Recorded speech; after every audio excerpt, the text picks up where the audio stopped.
Hormone feedback mechanism. Hormone feedback mechanism जो है इस तरीके का सिस्टम है, अगर आप समझने की कोशिश करेंगे, जैसे आपने अपने रूम में एक एसी का फिक्स टेम्परेचर सेट कर दिया। मान लीजिए हमने सेट कर दिया 25 डिग्री। 25 डिग्री, तो 25 डिग्री पर जैसे ही टेम्परेचर पहुंचेगा एसी की वर्किंग डाउन हो जाती है ना। और अगर उससे हाई हो जाता है तो एसी अपना फंक्शन बढ़ा देगा, और अगर ज़्यादा लो हो जाएगा तो फिर एसी अपना फंक्शन कम कर देगा, है ना। तो सिंपल बात क्या होती है कि हार्मोन फीडबैक मैकेनिज्म ही यही है जो सिस्टम की एक्यूरेसी को इंक्रीज करता है, स्टेबिलिटी को बनाए रखता है ना। तो आप यहाँ पे डेफिनेशन भी देखेंगे, hormone feedback mechanism is a type of feedback control system where, जहाँ पे आउटपुट सिग्नल मतलब जो हमें चाहिए वो, और compare to the desired input signal, और जो बाहर से हमें मिल रहा है इनपुट सिग्नल्स, उन दोनों को क्लोजली वो लोग क्या करते हैं, मेंटेन करते हैं, जिससे कि सिस्टम की स्टेबिलिटी और एक्यूरेसी बनी रहे। अगर हम हार्मोन फीडबैक मैकेनिज्म के लिए एक एग्जांपल लें, तो यहाँ पर इस पैराग्राफ में अगर आप ध्यान से पढ़ेंगे तो यहाँ पे लिखा है थर्मोस्टेट इज हीटिंग सिस्टम के एग्जांपल दिया हुआ। Thermostat is program to maintain a certain temperature in room. और यहाँ पे थर्मोस्टेट मतलब एक फिक्स कर दिया है हमने टेम्परेचर, ठीक है। अब जैसे ही उससे डाउन होगा जो टेम्परेचर हमने फिक्स किया, तो क्या होगा, थर्मोस्टेट टर्न्स हीटिंग सिस्टम को ऑन कर देगा और टेम्परेचर बढ़ने लगेगा। और जैसे ही टेम्परेचर डिजायर्ड लेवल पे पहुंच जाएगा तो थर्मोस्टेट क्या करेगा, उस हीटिंग सिस्टम को ऑफ कर देगा। यही सिस्टम आपके गीज़र में लगा होता है, ठीक है, एसीज के अंदर लगा होता है, और आपने अक्सर करके जो एमसी अक्सर करके ऐसी तरह की और भी चीज़ें देखी होंगी। और ये साइकिल कंटिन्यू रिपीट होता रहता है with the thermostat continuously monitoring the temperature. अब होता क्या है, वो जो थर्मोस्टेट है वो कायदे में टेम्परेचर को ऑब्जर्व कर रहा है कि इस लिमिट से ज़्यादा ना हो, इस लिमिट से कम ना हो। अगर कम होता है तो वो ज़्यादा के लिए ट्राई करता है, और ज़्यादा हो जाता है तो कम के लिए। ठीक है, इतनी बात क्लियर हो गई। तो अब हम लोग चलते हैं नेक्स्ट समझने के लिए। देखो, हमारी बॉडी में ये जो आपके कोर्सेज में सबसे ज़्यादा एग्जाम्पल दिया जाता है वो दिया जाता है ग्लूकोज का एग्जाम्पल, है ना, ग्लूकोज का एग्जाम्पल। तो ग्लूकोज की अगर हम लोग बात करें तो ग्लूकोज मतलब ब्लड शुगर, आप समझ सकते हो उसे, है ना। तो होम्योस्टेटिस, तो सबसे पहले तो आपको ये पता होना चाहिए कि ह्यूमन बॉडी में जो ब्लड का लेवल है वो ग्लूकोज का लेवल जो है 90 मिलीग्राम पर 100 ml होना चाहिए। ये एक सेट पॉइंट है। अब क्या हुआ, जैसे ही आप कोई खाना खाते हो तो खाने के अंदर होती है शुगर। तो जो शुगर है, ये शुगर, अब क्या होता है, हमारी पैनक्रियाज जो है, हमारे ब्लड लेवल में शुगर जो है बढ़ने लगी, क्योंकि हमने खाना खाया, इस खाने के अंदर शुगर था, तो ग्लूकोज जो है, अब ग्लूकोज से शुगर लेवल बढ़ने लगा। तो पैनक्रियाज में सेल्स प्रेजेंट होती हैं, बीटा सेल्स। कौन सी सेल्स, नाम याद रखेंगे, बीटा सेल्स। ये बीटा सेल्स जो होती हैं ये इंसुलिन को सिक्रेट करेंगी, और इंसुलिन की वजह से क्या होगा, यहाँ पे हमारे यहाँ ब्लड शुगर जो है गिरने लगेगा। समझ में आया, ब्लड शुगर गिरने लगेगा। क्लियर। अब ये तो बात हो गई एक, पहली बात, ठीक है, ध्यान रखेंगे इस बात को। दूसरी चीज, ये दिखा रखा है ना कि ब्लड शुगर डिक्लाइन लीवर के अंदर, हाँ। अब सेम प्रोसेस अब दूसरी जगह। अब मान लीजिए ब्लड शुगर जो था वो 90 मिलीग्राम से बहुत ज़्यादा डाउन हो गया पर एम से। तो जब डाउन होता है तो आपको अक्सर करके, अब क्या होता है यहाँ पर अगर आप देखोगे तो ये डाउन होने लगा, तो डाउन होने लगा तो पैनक्रियाज में, ये तो बीटा सेल्स थी, यहाँ पे एक अल्फा सेल्स हैं, जो कि यहाँ पे इंसुलिन सिक्रेट हुआ था, यहाँ पे ग्लूकोगन सिक्रेट होगा, जो कि क्या करेगा, यहाँ लीवर के अंदर जो ग्लाइकोजन मतलब ग्लूकोज जो है स्टोर हो गया था ग्लाइकोजन के फॉर्म में, उसको ब्रेक करना शुरू करेगा और ब्लड के अंदर शुगर लेवल को हाई कर देगा। तो इसीलिए शुगर दो तरीके की होती है, जो डायबिटीज़ पेशेंट होते हैं वो दो तरीके के होते हैं, एक जिसमें इंसुलिन की कमी होती है और एक जिसमें ग्लूकोजन की कमी होती है। कई बार आपने देखा होगा मूवीज़ के अंदर दिखाते हैं कि शुगर, उसे चॉकलेट खानी पड़ती है, वो ग्लूकोजन वाली शुगर है। ठीक है, थैंक यू। आगे चलते हैं हम लोग। अब इसी को हम लोग डिटेल में पढ़ते हैं। तो फीडबैक मैकेनिज्म ऑफ हार्मोन्स को जब हम पढ़ते हैं तो इसका सबसे ज़रूरी पार्ट जो होते हैं ना, वो होती है इसमें ग्लैंड्स। कुछ ग्लैंड्स हैं जो कि मेन फंक्शन करती हैं इसमें। तो कौन कौन सी ग्लैंड है इसको समझ, मतलब की कंपोनेंट्स आप समझ सकते हो। कौन कौन से हैं ये की कंपोनेंट्स? अगर हम लोग बात करें तो सबसे पहले है हाइपोथैलेमस। ठीक है, हाइपोथैलेमस ग्लैंड क्या है? ये ब्रेन के अंदर होती है और इसका जो काम होता है वो पिट्यूटरी ग्लैंड को कंट्रोल करना। और पिट्यूटरी ग्लैंड को हम लोग क्या कहते हैं? अपने आप में एक मास्टर ग्लैंड कहते हैं, मतलब ये मास्टर ऑफ मास्टर हो गई, है ना। तो आप सुनोगे the hypothalamus is a region of the brain that help to regulate to release of hormones from the pituitary gland which is often refer as the master gland of the endocrine system. The hypothalamus produce hormone that either stimulate or inhibit. Stimulate का मतलब बढ़ाना, मतलब उसे कहना कि आप release करो, और इनहैबिट का मतलब उसके प्रोडक्शन को रोक देना। Release of hormone from the pituitary gland. तो ये बात तो क्लियर हो गई। नेक्स्ट हम लोग चलते हैं पिट्यूटरी ग्लैंड को समझते हैं। तो पिट्यूटरी ग्लैंड को जब आप समझेंगे, the pituitary gland release a variety of hormones that regulate activity of the other glands in the endocrine system such as thyroid, adrenal और gonads। इसका मतलब क्या है?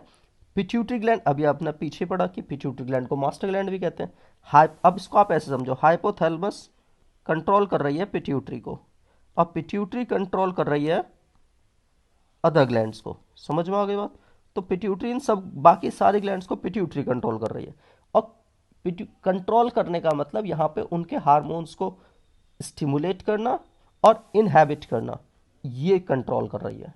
ठीक है, फिर तीसरी चीज आती है टारगेट ऑर्गन्स। टारगेट ऑर्गन्स का मतलब क्या है? अब हार्मोन्स की एक खास बात होती है, hormones act on a specific target cells और organs throughout the body. Hormones particular किसी ना किसी एक ऑर्गन में ही वर्क करते हैं, ऐसा नहीं है। ठीक है, ऐसा ही है, मतलब where they regulate various physical processes. When hormone level become too high और too low, these target organs may send signal back to the hypothalamus and pituitary gland to adjust hormone production and release, thereby restoring the balance to the system। इसका मतलब क्या हो गया कि जब हम लोग शुगर खाए, मतलब हमने खाना खाया, तो हमारा लीवर सिग्नल भेजता है किसके पास? हाइपोथैलेमस और पिट्यूटरी ग्लैंड के पास, कि अब शुगर लेवल बहुत ज़्यादा बढ़ रहा है। समझ में आ गई बात? तो क्या होगा? हाइपोथैलेमस पिट्यूटरी को ऑर्डर देगी, पिट्यूटरी दोबारा से लीवर के को ऑर्डर देगा। ठीक है, लीवर को ऑर्डर देगा, तो लीवर में अगर बहुत ज़्यादा बढ़ रही है तो कौन सी? बीटा सेल्स जो इंसुलिन प्रोड्यूस करेंगी, और अगर बहुत ज़्यादा घट रही है तो अल्फा सेल्स जो कि ग्लूकोजन को प्रोड्यूस करेंगी। तो इतनी बात समझ में आ गई। और इससे क्या होगा? इससे क्या होगा कि भैया बॉडी में शुगर का लेवल बैलेंस रहेगा। Overall, the feedback mechanism of hormone is a complex and dynamic process that involves multiple regulatory pathways. It is function to maintain hormone level with a narrow range that is optimal for proper physiological function। इसका मतलब क्या है कि अगर proper functioning के लिए पहली चीज जो फीडबैक मैकेनिज्म है वो एक कंटिन्यू होते रहने वाला प्रोसेस है, जिसके अंदर एक नहीं बहुत सारे मल्टीपल ऑर्गन्स काम करते हैं, और रेगुलेटरी पाथवेज। ठीक है, उनको रेगुलेट करने के लिए पाथवेज, उनका मतलब एक प्रॉपर वे है, आप ये समझ सकते हैं। It is function to maintain hormone level, और ये हार्मोन लेवल को ही हमारी बॉडी में मेंटेन करता है। ठीक है, और बहुत ही नैरो रेंज, मतलब एक बहुत ही माइन्यूट से डिफरेंस को भी ये मेंटेन करके चलते हैं। That is optimal for physiological functions. क्योंकि ऐसा होता है, अगर आपने देखा भी होगा, किसी ने ध्यान दिया हो, तो ऐसे ही हमारी बॉडी में थायराइड ग्लैंड होती है। थायराइड का भी दो तरीके का होता है, हाइपो और हाइपर। मतलब कई बार ग्लैंड अगर ओवर फंक्शन करने लगती है और कई बार फंक्शन कम करने लगते हैं, तो उसका भी प्रॉपर फंक्शन करना बहुत ज़रूरी है। ठीक है, तो जब तक वो बैलेंस मेंटेन नहीं होगा, जब तक आपकी बॉडी प्रॉपर फंक्शन नहीं करेगी। तो अगर हम लोग इसी को बात करें, रेगुलेशन ऑफ ब्लड शुगर, तो ब्लड शुगर के रेगुलेशन की बात करते हैं, तो देखो रिलीज ऑफ इंसुलिन अभी आपको बता चुका हूँ, स्टोरेज ऑफ ग्लूकोज। अब बॉडी में जितने आपने खाना तो खा लिया, अब ग्लूकोज हमारी बॉडी में लेवल बढ़ रहा है, अब बॉडी से ग्लूकोज बाहर निकालने के लिए, अब बाहर तो निकाल देंगे, लेकिन होता क्या है, उसको बॉडी स्टोर कर लेती है कि फ्यूचर में काम आएगा। और किस फॉर्म में स्टोर करती है? ग्लूकोजन की, किसकी? फॉर्म में स्टोर करती है, ध्यान रखेंगे ग्लाइकोजन। किस फॉर्म में, सॉरी ग्लूकोजन बोल दिया मैंने, glycogen. Once glucose has been taken up by the body cells, it can be immediately for energy stored for later uses. Glucose है ना, glucose is stored in the liver and muscles in the form of glucose, glycogen. मतलब ये liver के ऊपर stored हो जाती है, समझ में आ गई, ग्लाइकोजन की फॉर्म में। अब ये होता क्या है, अब मान लीजिए जब आपने खाना नहीं खाया, ठीक है, या हमारा ब्लड शुगर डाउन हो रहा है, एक लंबा टाइम हो गया खाना नहीं खा रहे हैं, तो ब्लड शुगर डाउन होगा। अब ब्लड शुगर जब डाउन होगा उस समय ये ग्लाइकोजन जो है, ये ग्लाइकोजन क्या करेगा, ब्रेक डाउन होगा और रेज होगा, पैनक्रियाज रिलीज करेगा ग्लूकोजन हार्मोन जो ब्लड स्ट्रीम में, और ये सिग्नल लीवर को, ये ग्लूकोजन जो है सिग्नल है लीवर के लिए कि भैया ग्लाइकोजन को कन्वर्ट कर दो ग्लूकोज में, और ये वापस ब्लड के अंदर चला जाएगा। ठीक है, तो यहाँ पर अब आप एक चीज़ तो समझ गए क्या, कि हमारे लिए दोनों ही हार्मोन ज़रूरी हैं शुगर लेवल को बैलेंस करने के लिए।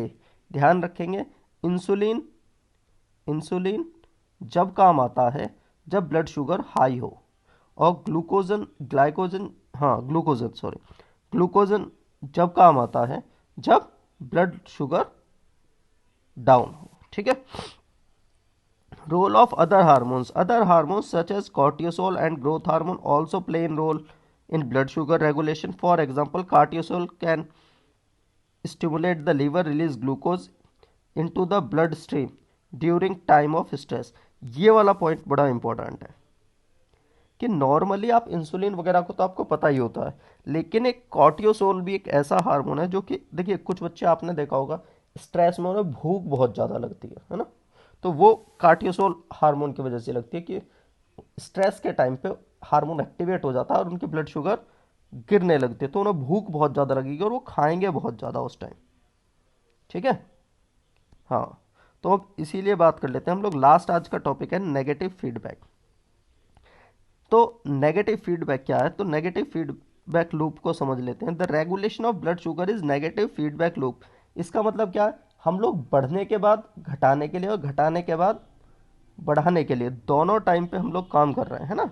तो इसका मतलब क्या है कि यहाँ कर आप सुनोगे, which means that the body response to high और low glucose level is design to bring glucose level back to normal range. Normal range में लाने के लिए, मतलब अगर ऊपर हो गया तो ऊपर से हम इसे करेंगे, नीचे हो गया तो नीचे से इसे ऊपर लाएंगे। तो दोनों ही कंडीशंस में when blood glucose level is rise insulin is release, when blood glucose level drop glucagon is release to raise.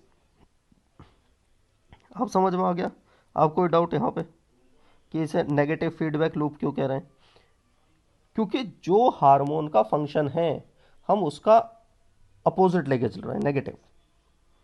Overall blood sugar regulation is a complex process that involves several hormones and organs in the body. It is essential to maintaining energy levels and preventing conditions such as diabetes and hypoglycemia. समझ में आ गई बात। तो कायदे में आप ये समझ सकते हो कि अभी हमने अगर बात करी डायबिटीज़ की बात करी, ऐसी हाइपोग्लाइकेमिया की बात करी, तो आप ये समझ लीजिए कि अगर ब्लड में हार्मोन की रेगुलेशन प्रॉपर ना हो तो आपको बहुत सारी डिसीजेस हो जाएंगी, जिनमें से एक है ये डायबिटीज़। इसके अलावा और भी बहुत सारी डिसीजेस हो सकती हैं। ठीक है, थैंक यू।